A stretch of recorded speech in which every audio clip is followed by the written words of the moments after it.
11e nuit des Mille et une nuits. Schahriar et la princesse son épouse passèrent cette nuit de la même manière que les précédentes. Et avant que le jour parût, Dinarzade les réveilla par ces paroles, qu'elle adressa à la sultane. Ma sœur, je vous prie de reprendre le conte du pêcheur. Très volontiers, répondit Scheherazade. Je vais vous satisfaire, avec la permission du sultan.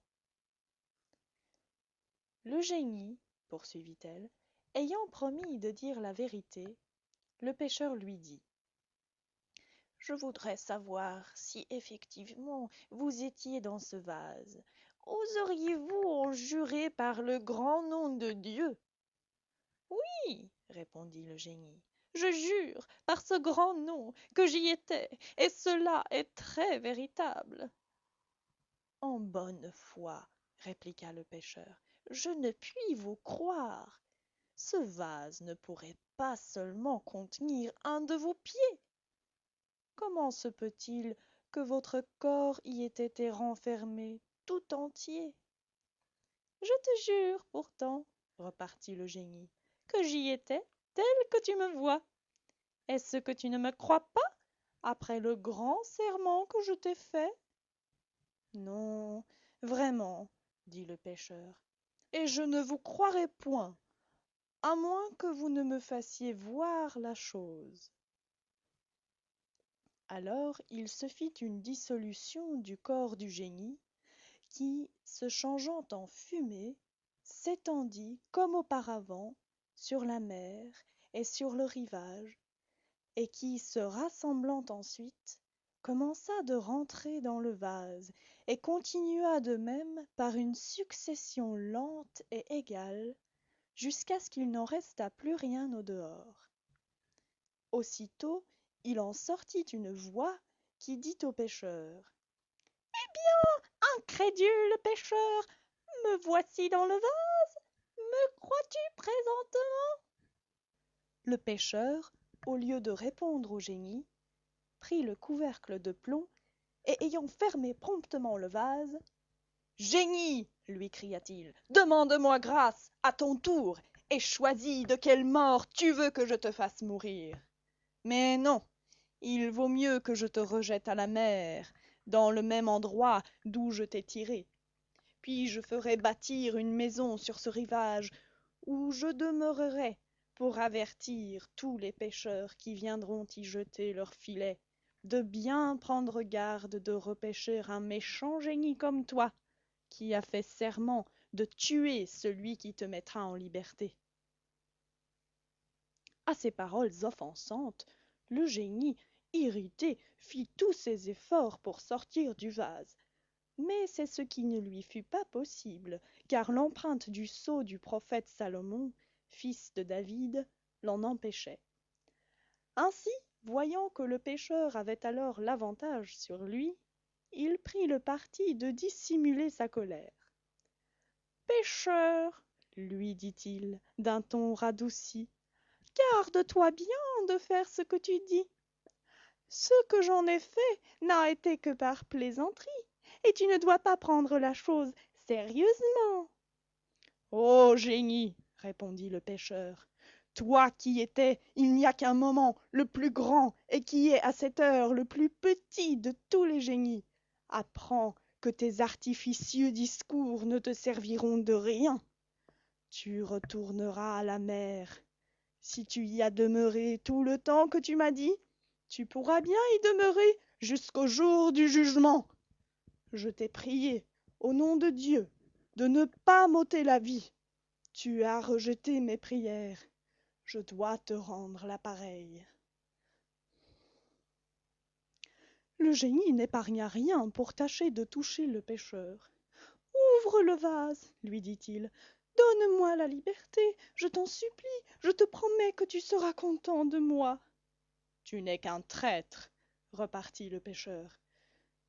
Je mériterais de perdre la vie si j'avais l'imprudence de me fier à toi.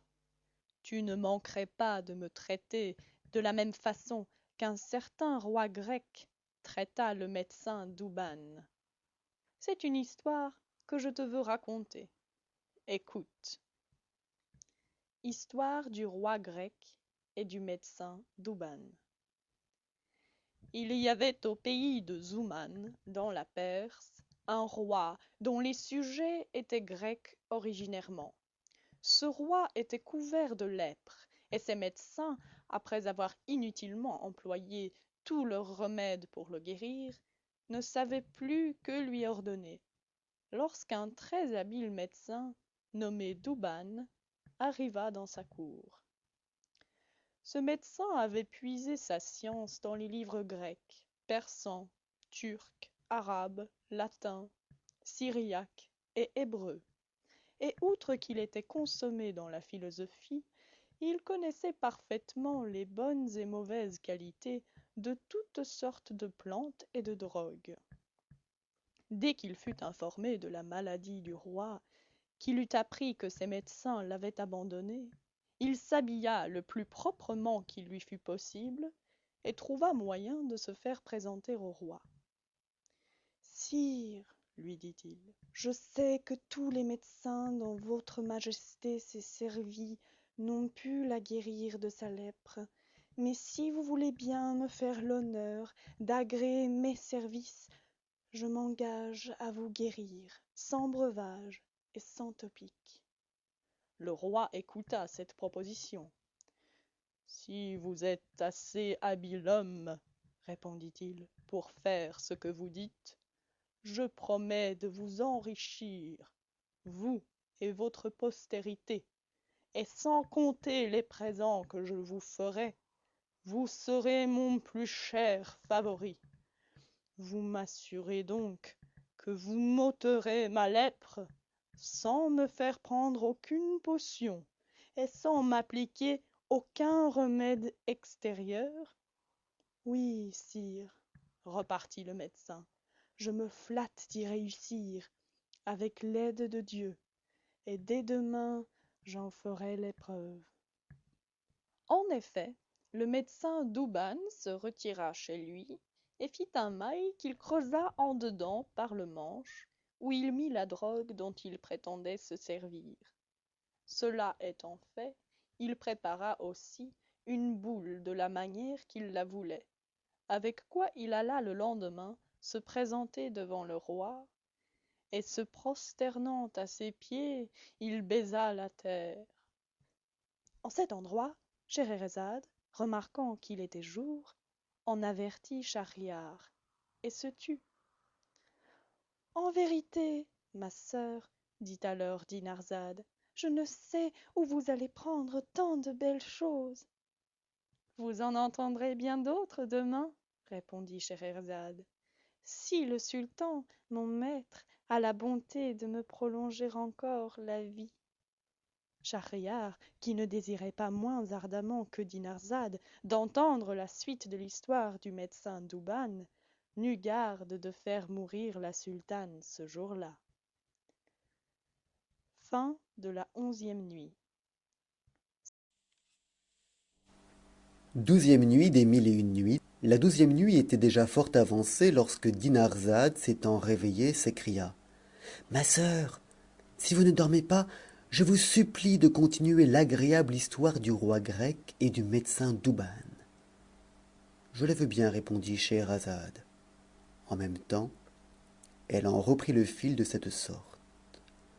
Sire, le pêcheur, parlant toujours au génie qu'il tenait enfermé dans la vase, poursuivit ainsi.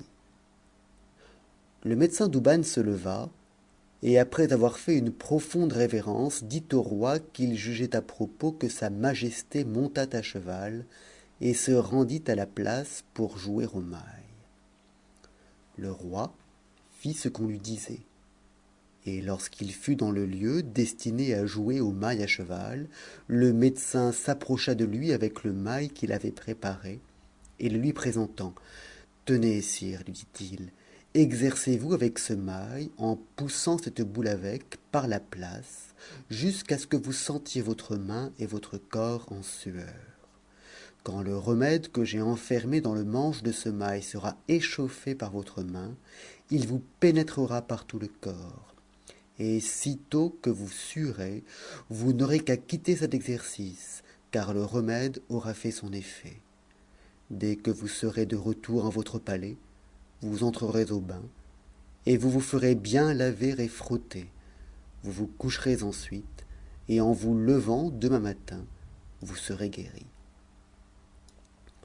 Le roi prit le mail et poussa son cheval après la boule qu'il avait jetée. Il la frappa, et elle lui fut renvoyée par les officiers qui jouaient avec lui.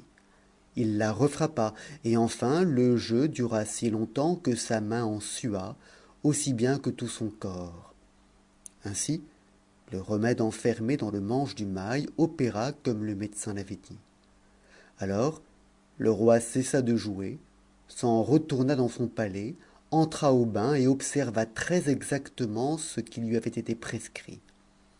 Il s'en trouva fort bien, car le lendemain, en se levant, il s'aperçut, avec autant d'étonnement que de joie, que sa lèpre était guérie et qu'il avait le corps aussi net que s'il n'eût jamais été attaqué de cette maladie.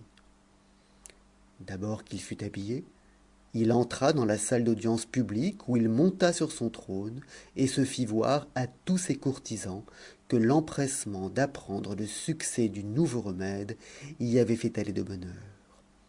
Quand ils virent le roi parfaitement guéri, ils en firent tous paraître une extrême joie. Le médecin Douban entra dans la salle et s'alla prosterner au pied du trône, la face contre terre.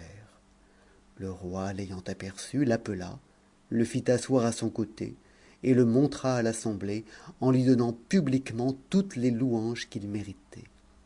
Ce prince n'en demeura pas là. Comme il régalait ce jour-là toute sa cour, il le fit manger à sa table, seul avec lui. À ces mots, Scheherazade, remarquant qu'il était jour, cessa de poursuivre son conte. Ma sœur, dit Dinarzade, je ne sais quelle sera la fin de cette histoire, mais j'en trouve le commencement admirable. Ce qui reste à raconter en est le meilleur, répondit la sultane, et je suis assurée que vous n'en disconviendrez pas, si le sultan veut bien me permettre de l'achever la nuit prochaine. Schahriar y consentit, et se leva fort satisfait de ce qu'il avait entendu. Fin de la 12e nuit. 13e nuit des 1001 nuits. Sur la fin de la nuit suivante, Dinarzade dit encore à la sultane: Ma chère sœur, si vous ne dormez pas, je vous supplie de continuer l'histoire du roi grec et du médecin Douban. Je vais contenter votre curiosité, ma sœur, reprit Scheherazade, avec la permission du sultan, mon seigneur. Alors, elle reprit ainsi son conte. Le roi grec, poursuivit le pêcheur, ne se contenta pas de recevoir à sa table le médecin Douban. Vers la fin du jour, lorsqu'il voulut congédier l'assemblée, il le fit revêtir d'une longue robe fort riche et semblable à celle que portaient ordinairement ses courtisans en sa présence. Outre cela, il lui fit donner 2000 sequins. Le lendemain et les jours suivants, il ne cessa de le caresser. Enfin, ce prince, croyant ne pouvoir jamais assez reconnaître les obligations qu'il avait à un médecin si habile, répandait sur lui tous les jours de nouveaux bienfaits. Or, ce roi avait un grand vizir qui était avare, envieux et naturellement capable de toutes sortes de crimes. Il n'avait pu voir sans peine les présents qui avaient été faits au médecin, dont le mérite d'ailleurs commençait à lui faire ombrage. Il résolut de le perdre dans l'esprit du roi. Pour y réussir, il alla trouver ce prince et lui dit en particulier qu'il avait un avis de la dernière importance à lui donner. Le roi, ayant demandé ce que c'était: Sire, lui dit-il, il est bien dangereux à un monarque d'avoir de la confiance en un homme dont il n'a point éprouvé la fidélité. En comblant de bienfaits le médecin Douban, en lui faisant toutes les caresses que votre majesté lui fait, vous ne savez pas que c'est un traître qui ne s'est introduit dans cette cour que pour vous assassiner. De qui tenez-vous ce que vous m'osez dire? Répondit le roi. Songez-vous que c'est à moi que vous parlez, et que vous avancez une chose que je ne croirai pas légèrement. Sire, répliqua le vizir, je suis parfaitement instruit de ce que j'ai l'honneur de vous représenter. Ne vous reposez donc plus sur une confiance dangereuse. Si votre majesté dort, qu'elle se réveille, car enfin, je le répète encore, le médecin Douban est parti du fond de la Grèce, son pays. Il n'est venu s'établir dans votre cour que pour exécuter l'horrible dessein dont j'ai parlé. Non, non, vizir, interrompit le roi, je suis sûr que cet homme que vous traitez de perfide et de traître est le plus vertueux et le meilleur de tous les hommes. Il n'y a personne au monde que j'aime autant que lui. Vous savez par quel remède, ou plutôt par quel miracle il m'a guéri de ma lèpre. S'il en veut à ma vie, pourquoi me l'a-t-il sauvé? Il n'avait qu'à m'abandonner à mon mal. Je n'en pouvais échapper, ma vie était déjà à moitié consumée. Cessez donc de vouloir m'inspirer d'injustes soupçons. Au lieu de les écouter, je vous avertis que je fais dès ce jour à ce grand homme, pour toute sa vie, une pension de 1000 sequins par mois. Quand je partagerai avec lui toutes mes richesses et mes états même, je ne le paierai pas assez de ce qu'il a fait pour moi. Je vois ce que c'est. Sa vertu excite votre envie. Mais ne croyez pas que je me laisse injustement prévenir contre lui. Je me souviens trop bien de ce qu'un vizir dit au roi Simbad son maître pour l'empêcher de faire mourir le prince son fils. Mais, sire, ajouta Scheherazade, le jour qui paraît me défend de poursuivre. Je sais bon gré au roi grec, dit Dinarzade, d'avoir eu la fermeté de rejeter la fausse accusation de son vizir. Si vous louez aujourd'hui la fermeté de ce prince, interrompit Scheherazade, vous condamnerez demain sa faiblesse, si le sultan veut bien que j'achève de raconter cette histoire. Le sultan, curieux d'apprendre en quoi le roi grec avait eu de la faiblesse, différa encore la mort de la sultane. Fin de la 13e nuit. 14e nuit des 1001 nuits. Ma sœur, s'écria Dinarzade sur la fin de la 14e nuit, si vous ne dormez pas, je vous supplie, en attendant le jour qui paraîtra bientôt, de reprendre l'histoire du pêcheur. Vous en êtes demeurée à l'endroit où le roi grec soutient l'innocence du médecin Douban et prend si fortement son parti. Je m'en souviens, répondit Scheherazade. Vous allez entendre la suite. Sire, continua-t-elle, en adressant toujours la parole à Schahriar, ce que le roi grec venait de dire touchant le roi Simbad piqua la curiosité du vizir, qui lui dit: Sire, je supplie votre majesté de me pardonner si j'ai la hardiesse de lui demander ce que le vizir du roi Simbad ait dit à son maître pour le détourner de faire mourir le prince son fils. Le roi grec eut la complaisance de le satisfaire. Ce vizir, répondit-il, après avoir représenté au roi Simbad que sur l'accusation d'une belle-mère, il devait craindre de faire une action dont il pût se repentir, lui conta cette histoire. Histoire du mari et du perroquet. Un bonhomme avait une belle femme qu'il aimait avec tant de passion qu'il ne la perdait de vue que le moins qu'il pouvait.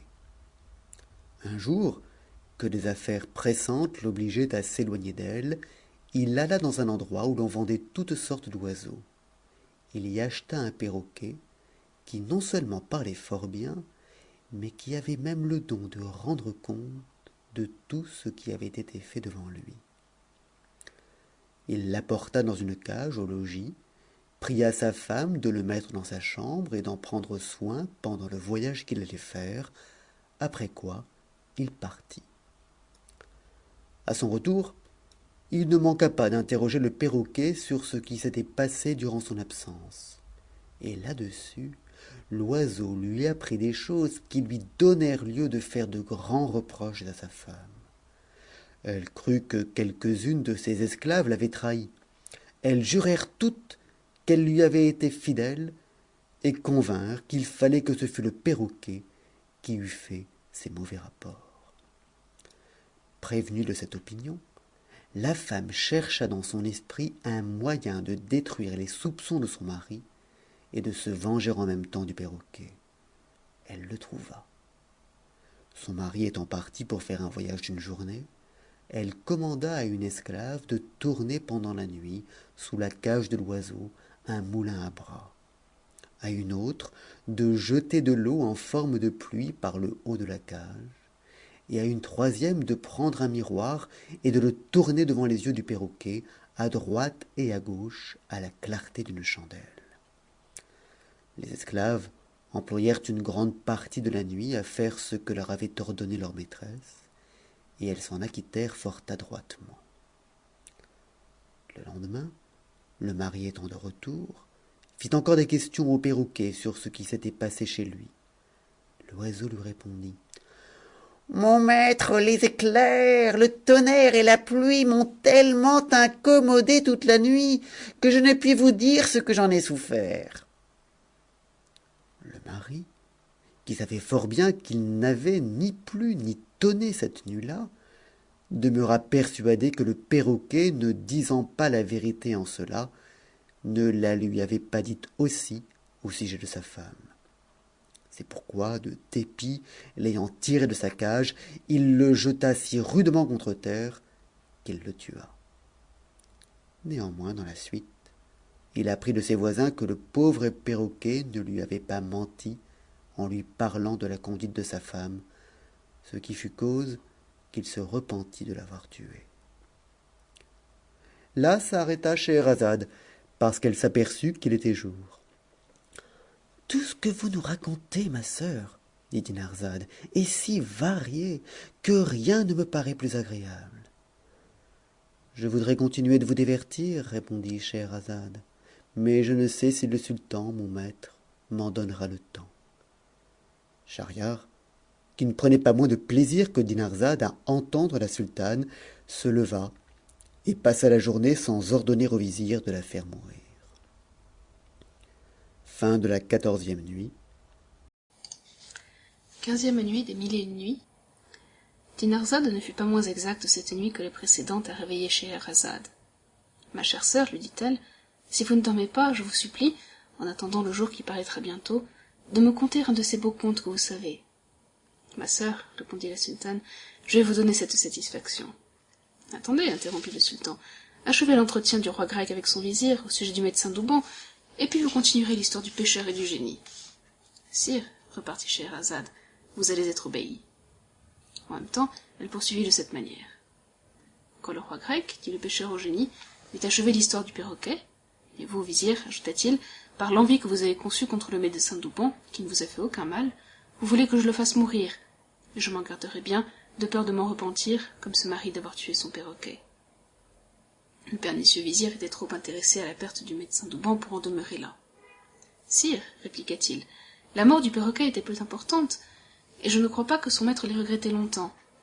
Mais pourquoi faut-il que la crainte d'opprimer l'innocence vous empêche de faire mourir ce médecin? Ne suffit-il pas qu'on l'accuse de vouloir attenter à votre vie, pour vous autoriser à lui faire perdre la sienne? Quand il s'agit d'assurer les jours d'un roi, un simple soupçon doit passer pour une certitude, et il vaut mieux sacrifier l'innocent que sauver le coupable. Mais sire, ce n'est point ici une chose incertaine. Le médecin Douban veut vous assassiner.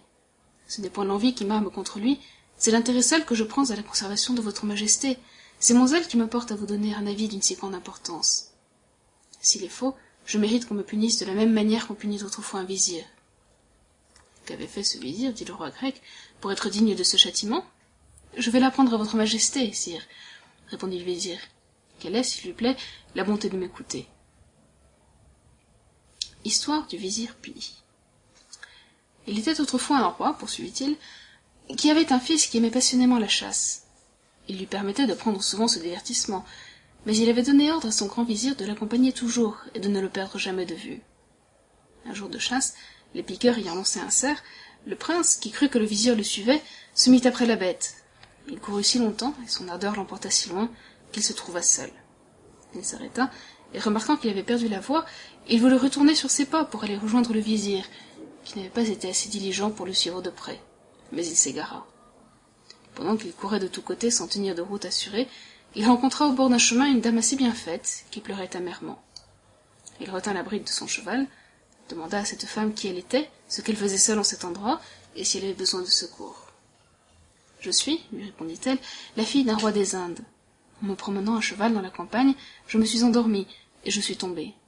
Mon cheval s'est échappé, et je ne sais ce qu'il est devenu. » Le jeune prince eut pitié d'elle, et lui proposa de la prendre en croupe, ce qu'elle accepta.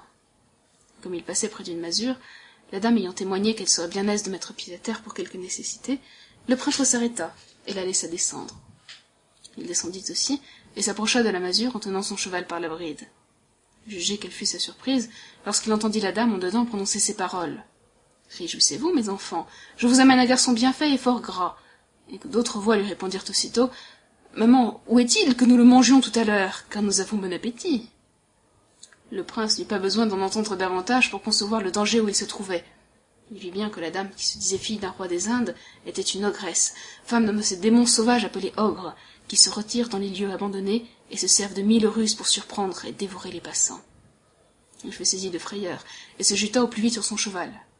La prétendue princesse parut dans le moment, et voyant qu'elle avait manqué son coup, « Ne craignez rien, cria-t-elle au prince. Qui êtes-vous? Que cherchez-vous? » Je suis égaré, répondit-il, et je cherche mon chemin. Si vous êtes égaré, dit-elle, recommandez-vous à Dieu, il vous délivrera de l'embarras où vous vous trouvez. Alors le prince leva les yeux au ciel. Mais, sire, dit Scheherazade en cet endroit, je suis obligé d'interrompre mon discours. Le jour qui paraît m'impose silence. Je suis fort en peine, ma sœur, dit Dinarzade, de savoir ce que deviendra ce jeune prince. Je tremble pour lui. Je vous tirerai demain l'inquiétude, répondit la sultane, si le sultan veut bien que je vive jusqu'à ce temps-là. Schahriar, curieux d'apprendre le dénouement de cette histoire, prolongea encore la vie de Scheherazade. Fin de la 15e nuit.